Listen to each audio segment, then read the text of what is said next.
오늘은 올겨울 들어서 가장 추운 날씨네요. 밖에 나가다가 깜짝 놀랐습니다.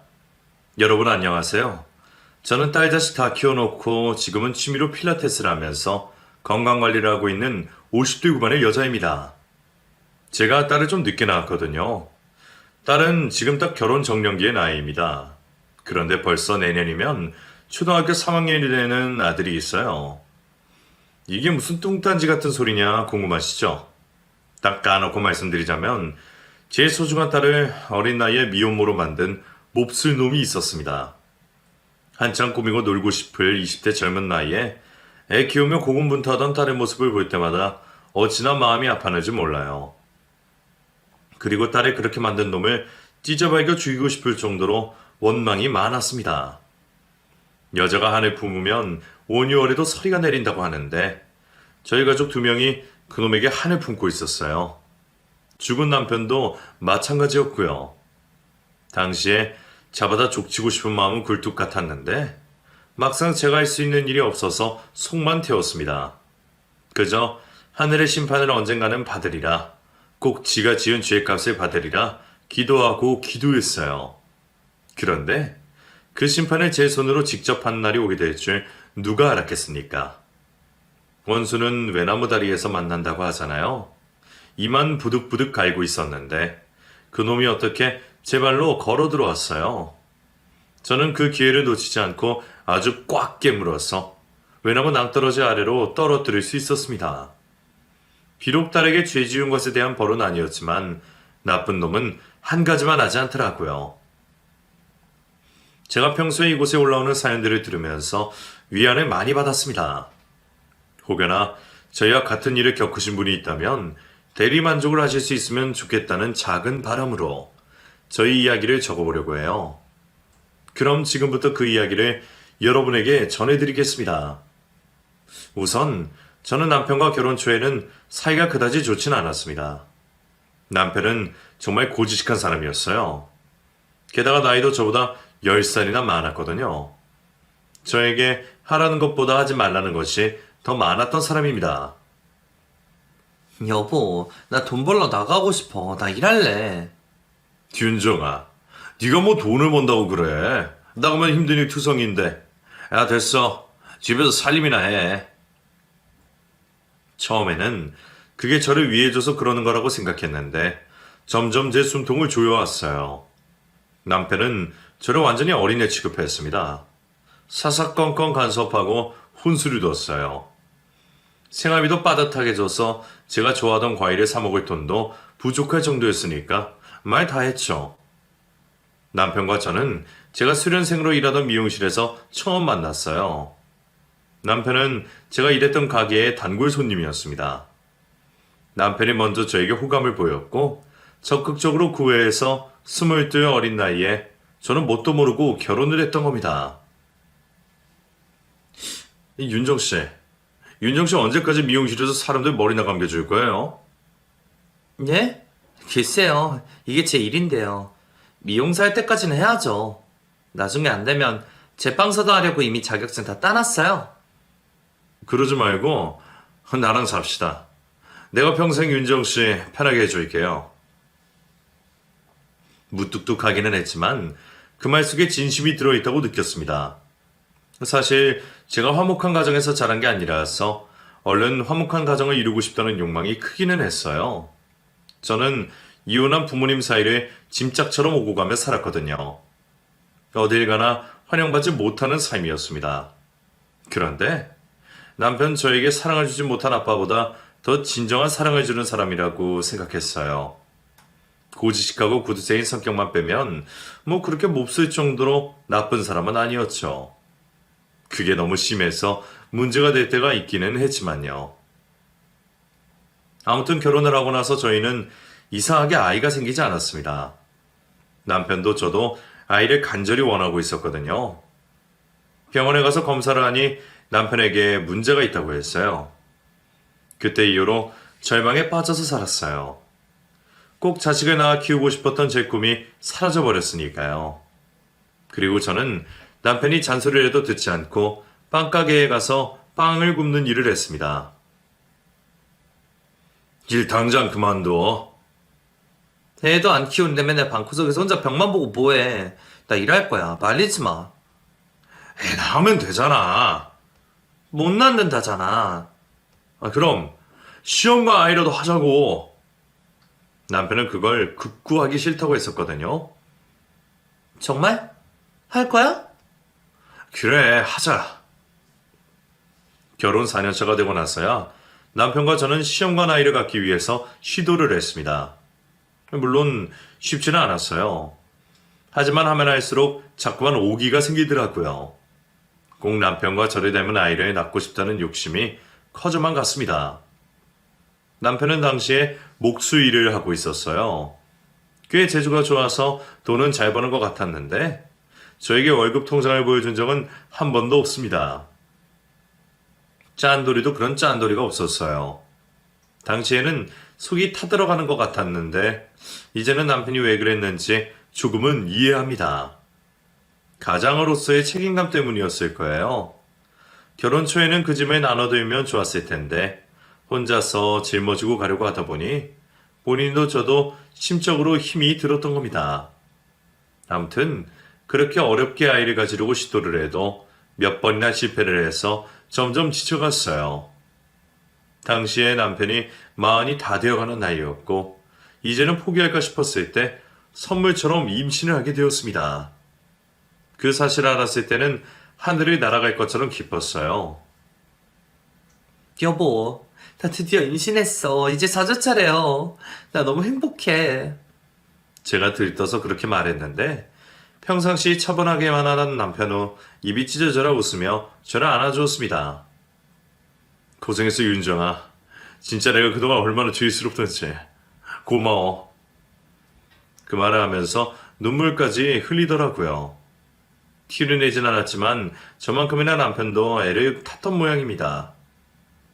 아이를 임신하고 나서부터 남편도 조금씩 변해갔어요. 고지식하고 무뚝뚝하기만 했던 남편이 저에게 애정 표현을 하기 시작했습니다.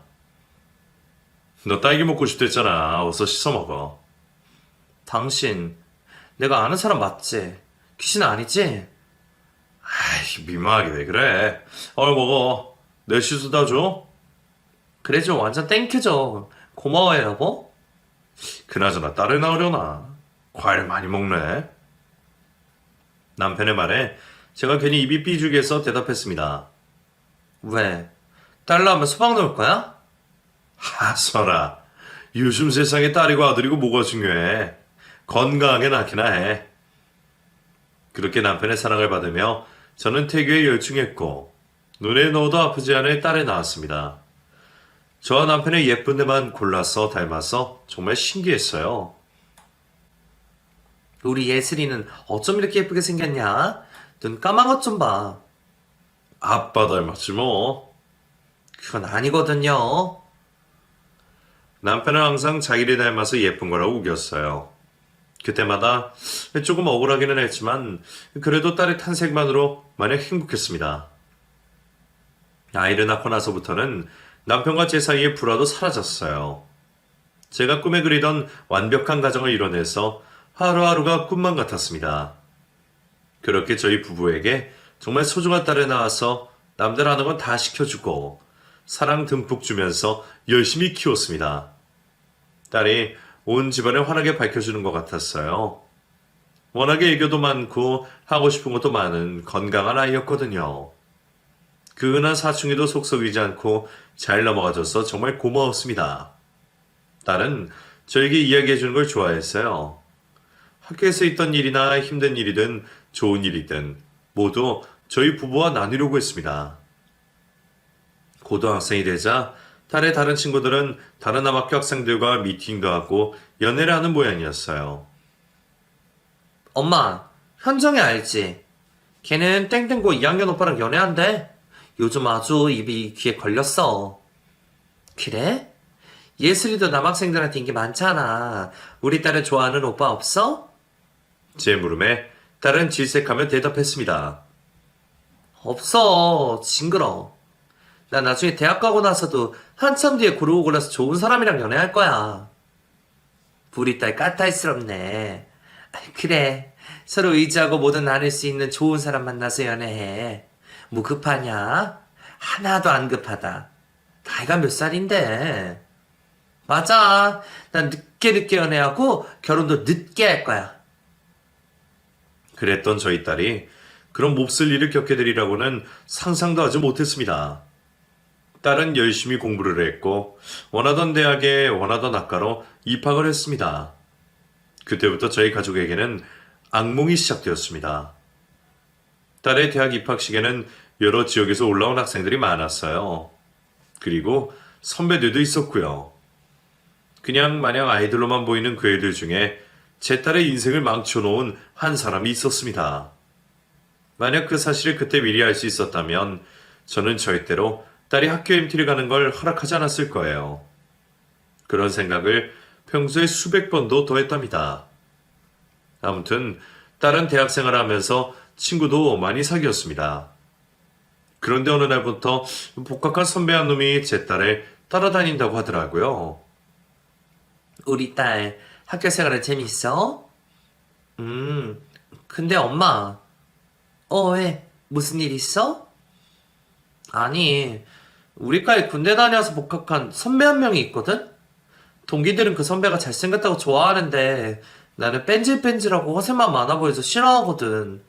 근데 그 선배가 자꾸 나한테 사귀자고 들이대. 애들한테 예슬이 자기 거니까 건들지 말라는 소리를 하지 않나. 진짜 불편하고 어떻게 해야 할지 모르겠어. 뭐? 그런 놈이 있어? 싫다는데 왜 그런데? 웃긴 놈이네. 그냥 무시해버려. 무시할 수가 없어. 그 선배가 하도 그러고 다니니까 동기들이 다 예슬이는 상훈 선배 애인이라니 그런 소리 하잖아. 나 너무 스트레스 받아. 딸이 그런 이야기를 하면서 인상을 찌푸리는데 저도 걱정이 되더라고요. 하지만 어떻게 해결해 줘야 할 방법을 찾지 못했습니다. 그렇게 시간이 흐르고 딸이 MT를 가게 됐다고 했어요. 난 안 가겠다고 했는데 의무적으로 다 가야 한다고 해서 가야 돼. 의무적인 게 어딨냐. 가기 싫으면 가지 말지. 거기 막 가면 막 술 먹이고 그러지 않아? 엄마랑 아빠는 술 못하는데 우리 딸 술은 마실 줄 알아? 아니? 난 안 마실 거야. 그냥 조용히 있다가 와야지. 2박 3일만 잘 버티면서 그냥 친한 여자 동기들이랑만 놀다 올 거야. 그래, 뭐 별일이야 있겠니? 뭔 일 생기면 연락하고. 그렇게 딸은 대학 입학 후에 첫 MT를 가게 됐습니다. 남편도 저도 내심 걱정은 됐지만 친한 동기 친구들도 있고 한데 별일이야 있겠냐 하고 안심하고 있었어요. 그런 자연재해 같은 일이 저희 집에 일어날 줄 누가 짐작이나 했겠습니까? 딸은 MT를 다녀온 후로 웬일인지 말 수가 없어졌어요. 평소에는 미주알 고주알 자기 사생활 다 이야기하던 아이가 입을 꾹 다무니 속이 답답하더라고요. 그래서 제가 먼저 MT 가서 무슨 일이 있었냐, 재밌었냐 물었습니다. 그러자 딸이 안 내던 짜증까지 냈습니다. 엄마, 그만해. 왜 그래? 무슨 일 있었어? 나 MT 얘기하기 싫어. 정말 지옥 같았어. 묻지 말아줘, 제발. 딸이 힘없이 그렇게 겨우 말을 꺼내는데 뭔 일이 있었구나 싶어서 걱정이 되기도 시작했어요. 그렇게 3달 가까이 지났을 때였습니다. 딸이 학교에 가지도 않고 자기 방에서 엉엉 울기만 했어요. 저도 남편도 문 열고 이야기 좀 하자고 해도 방 안에서는 딸이 우는 소리만 들렸습니다. 예슬아, 무슨 일이야? 엄마 아빠랑 얘기 좀 하자, 어? 울지 말고 문 좀 열어봐. 그렇게 타일러도 한참을 울기만 하던 딸이 몇 시간이 흐른 뒤 방문을 열고 나왔습니다. 얼마나 울었는지 눈이 퉁퉁 부어서 빨개져 있더라고요. 그리고 나오자마자 저와 남편을 보고 또 바닥에 주저앉아 통곡을 했습니다. 엄마, 아빠, 나 어떡해. 그런데 딸의 손에 뭔가가 쥐어져 있어서 제가 다가가서 딸 손에 쥐어진 걸 빼앗아 들었습니다. 임신 테스트기였어요. 2줄이 그어져 있었습니다. 저는 그걸 보고 심장이 덜컥 내려앉는 기분이었어요. 이게 대체 이게 뭐야? 남편이 물었고 딸이 겨우 대답했습니다. 엄마, 아빠, 나 임신했나 봐요. MT 갔을 때 난 하나도 기억이 안 나는데 그 나쁜 놈이. 정말 청천벽력 같은 소리였습니다. 그리고 딸이 말을 이어갔어요. MT를 가서 선배들이 게임을 하면서 순을 거랬고 딸은 극구 거절했다고 했어요. 그런데 분위기 흐린다며 딸에게 핀잔을 놓기에 화가 나서 대접에 가득 담긴 소주와 맥주를 벌컥벌컥 들이켰다고 했습니다. 그리고 정신을 잃었는데 깨어보니 숙소와 떨어진 작은 방에 딸을 쫓아다니던 그 죽일놈의 선배와 단둘이 있었다고 했어요. 나는 아무 기억도 안 나는데 그 선배는 옆에서 코 골면서 자고 있고 너무 무서워서 그냥 도망쳐 나왔어. 내내 기분이 안 좋았는데 그날 이후로 선배가 날 모른 척 하더라고. 그냥 나쁜 꿈 꿨다고 생각하고 넘기려고 했는데 엄마 아빠 나 어떡해. 남편은 그놈 잡아다 죽이겠다고 길길이 날뛰었고 저는 우선 딸의 건강이 걱정돼서 딸을 데리고 산부인과로 갔어요. 시간을 계산해보니 딱 딸이 MT에 갔을 때 애가 생긴 거더라고요. 20살 어린 나이에 원치도 않는 임신을 하게 만든 그놈을 당장 제 눈으로 보고 싶었습니다. 저와 남편은 딸을 데리고 학교에 갔어요. 그리고 조용히 그놈을 불러냈습니다. 겉보기에는 멀끔하게 생긴 평범한 대학생이라서 더 화가 났습니다. 자기를 왜 불렀냐고 어리둥절해 하더라고요. 저한테 무슨 볼일 있으셔서 끓어오르는 분노를 억지로 참으면서 제가 물었습니다. 학생이 한소문 맞지? 우리 딸 알지? 예슬이. 자네가 우리 딸 줬다고 쫓아다녔다며. 네? 그게 언제적 얘긴데 학기 초에 잠깐 그랬는데 왜요? 지금은 저 여자친구 있어요. 뭐 별것도 아닌 일로 찾아오셨어요. 예슬이가 초딩도 아니고. 그놈은 정말 태연하게 말을 이어갔어요. 와중에 여자친구가 있다고 말하는데 정말 제 깊은 곳에서부터 분노가 들끓어 올랐습니다. 남편, 저와 마음이 같았는지 화가 나서 벌떡 일어서더니 그 자식의 멱살을 잡고 말했어요. 너 이 자식, 너 이놈! 왜 이러세요? 이거 놓고 말씀하세요. 네 놈이 우리 딸 강제로 임신시켰잖아, 이 자식아. 네가 그런 것도 인간이야? 예? 저 예술이나 사귄 적도 없어요. 무슨 말도 안 되는 말씀이에요. 잘 알고 있어. MT 가서 네가 강제로 우리 딸 술 먹여놓고. 남편은 차마 말을 잊지 못했습니다. 그 말을 듣고 나서야 뭔가 찔리는 게 있는지 그놈 얼굴이 사색이 되더라고요. 그리고는 오히려 적반하장으로 성질을 부렸습니다. 아니, 그때는 다 같이 술 먹고 필름 끊겨서 저도 기억나는 게 없어요. 증거 있어요? 증거 있냐고요? 그 애가 제일한 증거 있어요? 왜 엄한 사람 찾아서 난리예요? 증거? 이런 뻔뻔한 놈을 만나. 애 낳고 친정검사 해보면 나오겠지. 너 이놈 우리가 가만 놔두나 봐라. 아이고 무서워라. 마음대로 하세요. 어떻게 그런 놈이 다 있는지 정말 치가 떨렸습니다. 그날 딸 학교에서 만난 딸의 동기들도 MT 때 그놈이 저희 딸에게 술을 먹이고 이야기 좀 하자고 끌고 나갔다가 돌아오지 않았다는 이야기를 해주었습니다.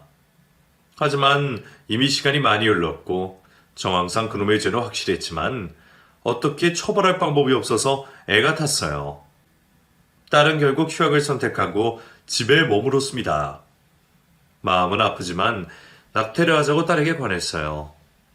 하지만 그때 그게 불법이기도 했고 딸은 차마 애를 지울 수 없다고 했습니다. 어떻게 애를 지워? 초음파 사진도 봤는데. 엄마, 난 못 지워. 뭘 결정하지도 못할 만큼 마음이 많이 약해진 딸을 보며 저는 속이 터져나갈 것만 같았습니다. 정말 이러지도 저러지도 못하는 상황이었어요. 꿈 많던 제 딸의 인생이 피기도 전에 이렇게 꺾여버리다니. 정말 그놈을 잡아다가 사지를 지켜 죽이고 싶은 마음뿐이었습니다. 하지만 뭘 어찌할 수 없는 답답한 마음에 옥상에 올라가서 혼자 목이 나갈 정도로 소리를 지르고 내려오는 날이 늘어만 갔습니다. 제가 그러니 딸은 오죽했겠어요. 정말 가슴이 찢어지는 듯이 아픈 나날이었습니다. 그 사이에 딸을 그렇게 만든 파렴치한 쓰레기만도 못한 놈은 도피 유학을 가버렸어요. 아마 딸이 아이를 낳기 전에 지만 살겠다고 유학을 선택한 곳이었겠죠. 정말 인간도 아니었습니다. 그런 짓을 저질러 놓고 얼마나 잘 살겠다고 유학까지 가는 건지. 착하고 성실하게 살던 어린 제 딸이 무슨 죄를 지었기에 이런 일을 겪어야 하는 건지 모든 게 원망스럽기만 했습니다. 결국 딸은 미혼모로 아들을 출산했어요. 제가 키워줄 테니 다시 복학을 해서 학업에 열중하라고 했지만 딸은 고집을 부렸습니다. 내가 낳은 앤데 왜 엄마가 고생을 해? 내가 키울 거야. 복학은 나중에 하면 돼. 신경 쓰지 말아요. 그래도 예슬아, 너 하고 싶던 공부를 해야지. 엄마 괜찮으니까 그냥 학교 복학해. 아니면 다른 학교로 편입하는 건 어떠니? 딸이 그 학교에 안 좋은 기억이 많기에 저는 편입을 하고 다시 공부를 했으면 싶었습니다. 하지만 딸은 애 기저귀 뗄 때까지만이라도 자기가 보겠다고 우겼어요. 그 어린 딸이 애 엄마가 되어서 엄마 노릇을 하려는 걸 보니 정말 가슴이 미어지는 것 같았어요. 남편도 저도 딸의 의견을 존중할 수밖에 없었습니다. 21살의 어린 나이에 애 엄마가 된 딸을 보면서 가슴이 아팠지만 그래도 이왕 태어난 아이니까 다른 생각은 거둬두고 아이를 잘 키워야겠다고 생각했어요. 하지만 딸이 아이를 보고 있는 걸 보면 애가 애를 키우는 것 같아서 마음이 복잡했습니다. 제가 딸을 어렵게 갖고 낳았을 때 정말 축복만 같았는데 이 작은 아이가 무슨 죄인가 싶어서 저는 모든 마음속에 분노를 잊으려 했었습니다. 애 돌이 될 때까지 저도 옆에서 같이 손주를 봐줬어요. 그 무렵부터 남편이 나이도 들고 더 이상 체력이 딸려서 목수일을 그만둔다고 했습니다. 그래서 제가 가게를 차리자고 제안했어요. 여보, 우리 토스트랑 커피 팔까? 장사를 하자고? 그래, 당신은 커피 내리는 거 배워. 난 토스트 만들게. 별로 내키지 않은 남편 옆에서 저는 열심히 토스트를 메뉴를 개발했습니다. 뭐라도 해야 살 것 같았거든요. 그리고 남편도 제 열정이 마음에 통했는지 바리스타 자격증에 땄어요.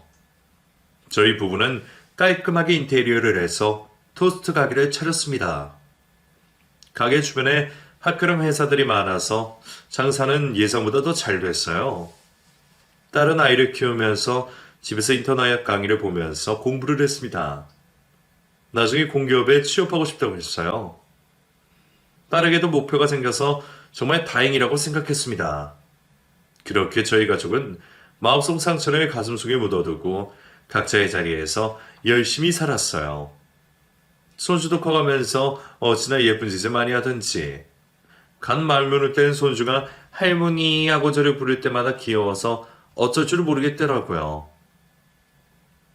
할머니, 준호 배고파. 밥 줘. 아이고, 우리 손주 배고파? 우리 준호 뭐 먹고 싶어? 토스트랑 우유. 금방 해줄게. 기다려. 제가 만든 토스트를 그렇게 잘 먹더라고요.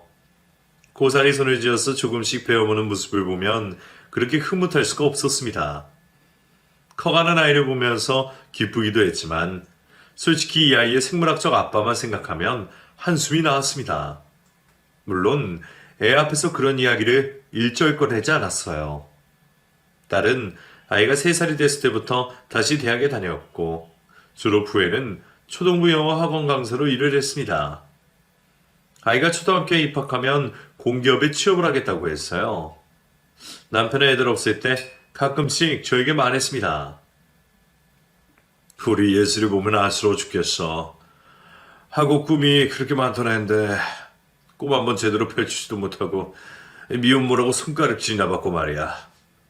그놈은 지 살겠다고 유학까지 가서 잘 살고 있겠지? 내가 아주 만나면 모가지를 비틀어 놓을 거야. 그런 생각하면 끝도 없어. 예슬이 씩씩하게 잘 사는데 뭐. 하나뿐인 딸 걱정에 밤잠 설치던 남편은 결국에 급성 심근경색으로 쓰러져서 다시 눈을 뜨지 못했습니다. 피곤해서 집에 가서 쉬겠다고 해서 먼저 들여보냈는데 집에 가니 남편이 숨을 쉬고 있지 않았습니다. 처음에는 장난을 치는 줄 알았는데 그런 장난을 칠 사람이 아니라서 저는 억지로 깨우려고 했지만 이미 숨을 거둔 남편은 끝내 눈을 뜨지 못했어요. 그렇게 허망하게 가기 전날에도 남편은 딸 걱정뿐이었습니다. 내가 알아보니까 그놈의 자식 한국 들어왔더라고. 내가 조만간 찾아가서 다 조져놓을 거야. 남편이 그렇게 이야기를 했었습니다. 겉으로는 그러자고 맞장구를 쳐주었지만 찾아가봐야 발뺌만 할 테고 그럼 우리 속만 더 찢어질 것 같은 것은 안 봐도 비디오였어요. 그런데 그렇게 허망하게 가버렸으니 그 한을 어찌다 말할 수 있을까요? 장례식장에서도 딸도 저도 눈물만 흘렸습니다. 아빠, 미안해요. 미안해요. 딸은 그렇게 말하며 울었습니다. 그런 딸의 마음이 어떤 마음인지 알아서 저는 딸 옆에서 위로만 해줬어요. 그리고 손주는 할아버지가 어디 갔냐고 물었습니다. 할머니, 할아버지 어디 간 거야? 언제 와? 준호야, 할아버지는 하늘나라에 갔어. 이 다음에 아주 먼 훗날에 하늘나라 가서 만나자. 왜? 나 할아버지 보고 싶은데. 할머니랑 엄마도 할아버지 보고 싶은데 꼭 참아야 돼. 제가 그렇게 말하며 눈물을 글썽이니까 애도 눈치를 챈 건지 아무 말도 하지 않았습니다. 장례식을 치른 후에 남편과 함께하던 토스트 가게도 정리했습니다. 거기서 더 일을 할 수가 없겠더라고요. 남편이 가고 나서 아무런 기운도 없이 지냈습니다. 인생이 다 허무하게만 느껴졌어요. 그렇게 허무하게 지내다가 우연히 남편의 유sak을 상속받아야 한다는 사실을 알게 되었습니다. 그래서 딸과 함께 변호사를 찾아갔습니다. 그리고 제 예상보다 훨씬 많은 재산을 남편이 갖고 있었다는 사실을 알게 되었어요. 이 많은 걸 그렇게 꼭 쥐고 있었구나. 한번 구두쇠는 영원한 구두쇠구나. 그런 생각도 안 든 게 아니네요. 아무튼 딸과 저는 남편의 유산을 상속받았습니다. 그리고 저는 알고 지내던 부동산 중개인을 통해서 좋은 정보를 얻고 6층짜리 건물을 하나 매입했습니다. 당시에는 그다지 목이 좋은 것도 아니었지만 건물 하나 사두면 이래저래 신경 안 쓰고 살아도 될 것 같았어요. 그게 제 인생의 전환점이 되었습니다. 지금까지도 그때 그 건물을 산 제 자신에게 칭찬을 해주고 싶을 정도예요. 돈이 문제가 아니라 철전지 원수에게 복수를 할 수 있는 자리가 저도 모르게 사이에 마련되었으니 말입니다. 예슬아, 너 이제 하고 싶은 공부해. 애도 다 컸는데 뭐 유치원 보내놓고 시간 많잖니. 내가 봐줘도 되고. 언제까지 미룰 거야? 엄마, 안 그래도 나 일 그만두려고 했어. 열심히 해볼게. 그래, 하고 싶은 거 다 해. 건물을 매입하고 나서 저도 시간이 남아 돌아왔어요. 손주를 유치원에 보내놓고 다른 공기업에 취업하기 위해 열심히 공부를 했고 저는 집안일을 하며 화초를 길렀습니다. 그러다가 가끔씩 부동산 중개인을 만나러 가기도 했어요. 그런데 어느 날 부동산 중개인이 저에게 이상한 말을 꺼냈습니다. 사모님, 거기 203호는 월세 꼬박꼬박 잘 내고 있어요? 네? 아, 왜요? 확인을 안 해봤네. 아이고, 큰일 나시려고. 확인해 보셔야죠. 사실 그 203호 거기 뭔 도시락 전문 배달업체라고 하는데 음식하는 꼴도 못 받고 월세도 어찌나 많이 밀릴 텐지. 전 건물주가 다 털어내서 받아다니기는 했는데 또 그렇게 밀리면 안 될 텐데. 어머, 그래요? 예. 그놈 그거 악질이라서 그 사무실에서 이상한 짓을 한다는 소문도 있고. 그걸 왜 진작 말 안 했어요? 아니, 나는 전 건물주랑 그런 일 있고 나간 줄 알았지. 거기서 불법이라도 저지르고 있으면 어떡해요? 아유, 정말. 그러니까 제가 지금 말씀드리잖아요. 부동산 중개인의 말을 듣고 왠지 너무 불안하더라고요. 그리고 확인해보니 정말로 그 사무실에서는 제가 건물 매입한 후로 한 번도 월세를 내고 있지 않았습니다.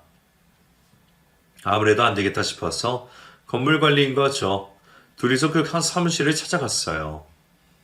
도시락 배달업체라더니 그런 티는 하나도 나지 않고 철문으로 되어서 바깥에 잠금장치를 어찌나 많이 해놨던지 딱 봐도 많이 수상했습니다. 심호흡을 하고 아무리 문을 두드려도 열어줄 생각을 하지 않았어요.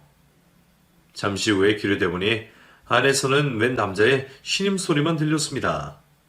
그러자 관리인이 저에게 말했습니다.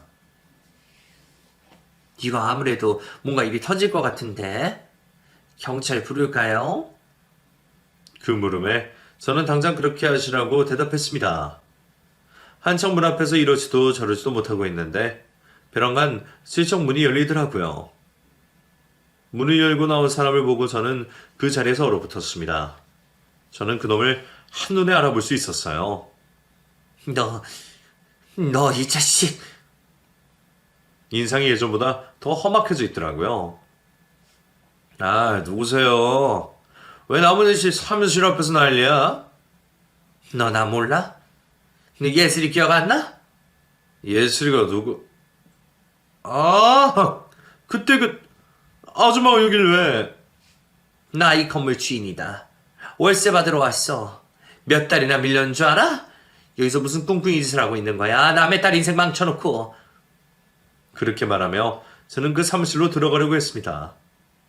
그런데 몸으로 막아 서더라고요.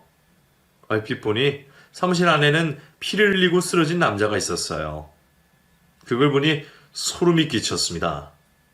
그놈은 저를 데리고 밖으로 나가려고 했습니다. 일단 나가세요. 여기서 그러지 마시고 월세 그거 갚으면 되잖아요. 그나저나 아줌마 이렇게 부자였어? 가긴 어딜 가. 너 깡패냐? 저기 안에 사람 죽어가는 거 아니야? 아이, 일단 나가시라고요. 그렇게 그놈의 손에 이끌려 건물 밖으로 나갔는데 때마침 경찰이 도착했어요. 저는 경찰에게 말했습니다. 선생님들 빨리 안에 들어가 보세요. 이놈이 사람을 팼어요. 저 안에 왜 남자가 기절해 있어요. 얼른요. 그런데 이미 경찰도 그 사실을 알고 있었더라고요. 압수수색 영장까지 들고 왔습니다. 들어갔더니 난리도 아니었어요. 외소한 체격의 남자가 피를 흘리며 쓰러져 있었습니다. 그리고 그 사람을 둘이서 폭행한 모양이었어요. 불법 대부업체 운영 신고받고 왔습니다. 두 사람 서해 같이 갑시다. 그리고 경찰은 미란다 법칙을 읊었어요. 경찰의 말에 저희 가족의 철찬 지원수였던 그놈이 안절부절하며 대답했습니다. 아니에요. 저 그런 거 안 했어요. 아줌마, 아니 예슬이 어머니, 건물질에서 아시잖아요. 여기 도시락 배달업체예요. 말 좀 해주세요. 그놈은 뻔뻔하게 저에게 매달리더라고요. 나도 그런 줄 알았지. 하여간 하나만 하는 놈은 없다더니. 나와 이 자식아. 아니라고요. 저기 장모님. 벼랑 끝에 몰렸는지 그놈은 있는 소리 없는 소리 다 해대며 저를 자꾸 늘어졌습니다. 저기 장모님, 저 한 번만 용서해 주세요. 장모님, 저희 아들은 잘 크고 있어요? 에? 그 말을 듣는데 깊숙한 곳에서부터 분노가 끌어올라왔어요. 그래서 저는 그대로 옆에 화장실에 가서 마대걸레 빨던 물이 든 양동이를 가져왔습니다. 그리고 소리를 쳤어요.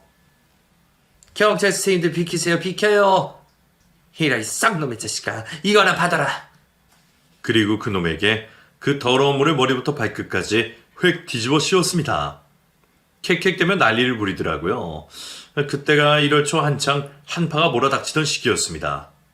더러운 물을 뒤집어 쓴 그놈은 덜덜 떨면서 어쩔 줄을 몰라 하면서도 혀를 놀렸습니다. 어머님, 이러시면 곤란해요. 제 자식 잘 지내고 있죠? 어머님?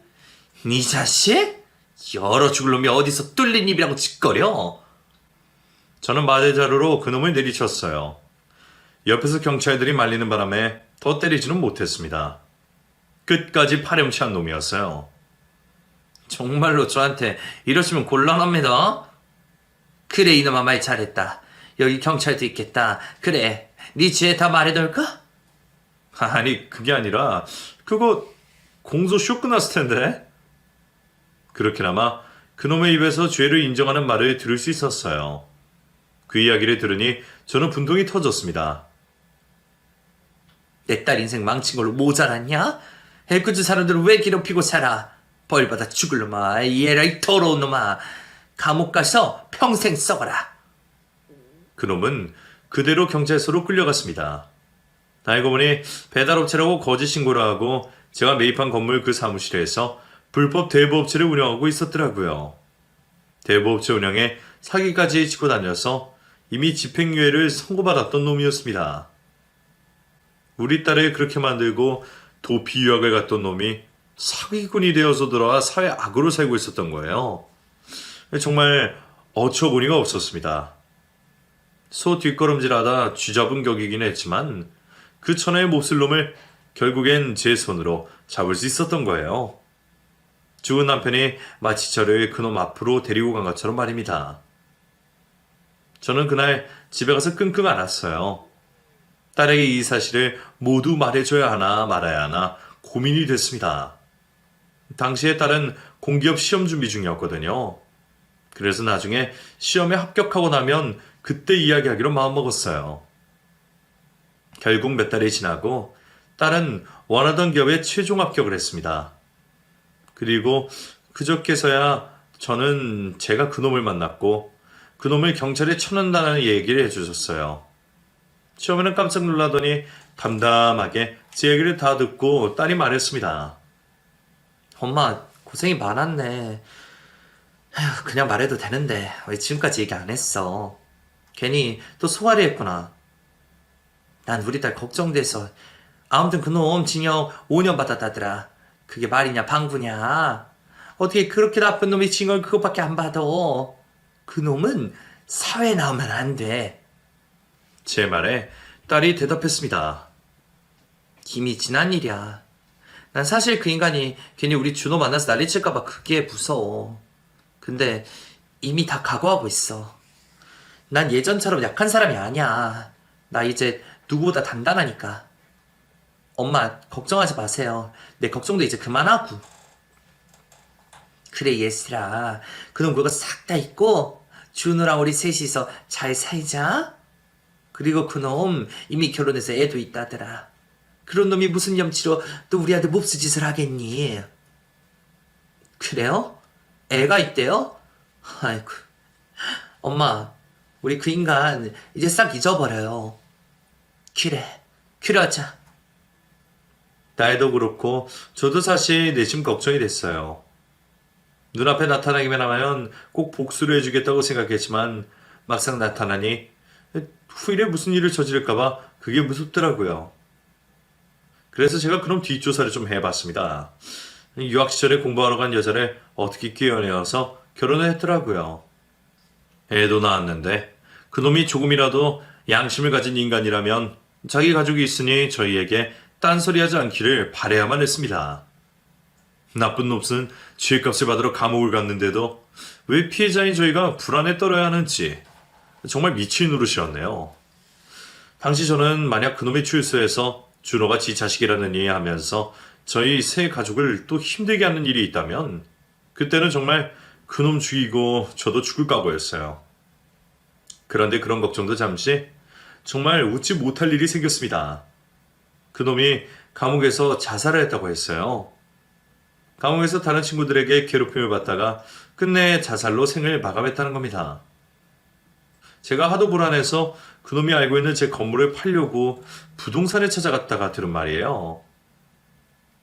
사모님, 그놈 그거 죽었대요. 뭐라고요? 그걸 어떻게 알아요? 저기 부동산 옆에 호프집이 있잖아요? 그 가게 사장 동생이 빵에서 살다가 나왔는데 그놈 이야기를 하더래요. 거기서 아주 죽도록 괴롭힘 당하다가 결국 지가 지 목숨 끊었다나 봐요. 그거 참 잘 됐네요. 건물 처분 하나 할게요. 그러세요. 그 동네 재개발돼서 그 건물값도 천정부지를 치솟을 텐데 지금 팔면 아깝죠. 처음에는 그놈이 죽었다는 사실을 믿을 수가 없어서 어리둥절했어요. 하지만 시간이 갈수록 저도 모르게 웃음이 나고 속이 후련해졌습니다. 딸도 티는 내지 않지만 그놈이 무슨 짓을 할까봐 걱정을 하고 있을 거여서 저는 딸에게 그 소식을 전했어요. 그랬더니 딸도 안심한 듯이 그제서야 한숨을 푹 내쉬면서 눈물을 흘렸습니다. 엄마, 나 사실 너무 걱정됐어. 그 인간이 우리 준호 괴롭힐까봐. 나는 괜찮은데 우리 준호한테 몹쓸질 할까봐. 나 이제 속이 후련해. 그래, 네가 말은 그렇게 해도 얼마나 속가리가 많았냐. 엄마는 다 알아. 예슬아, 이제 우리 아무 걱정하지 말자, 알았지? 엄마. 엄마도 저 때문에 마음고생 많았어요. 그날 저희 모녀는 부둥켜 안고 몇 시간이고 눈물을 흘렸습니다. 정말 긴장하고 살았던 날들이 눈 녹듯이 다 녹아내리는 것 같았거든요. 그리고 여전히 딸과 제 손주와 저, 이렇게 저희 세 식구는 함께 살고 있습니다. 손주 커가는 거 보면 정말 세월이 참 빠르다는 생각이 드네요. 저는 인과응보를 믿으려고 해요. 나쁜 짓을 저지른 놈은 꼭 언제라도 그에 합당한 벌을 받게 되어 있습니다. 다 지난 일이지만 이렇게 털어놓으니 또 속이 후련하네요. 감사합니다. 저는 앞으로도 저희 세 식구와 건강하고 행복하게 잘 지내려고 해요. 아직 살 날이 많으니까요.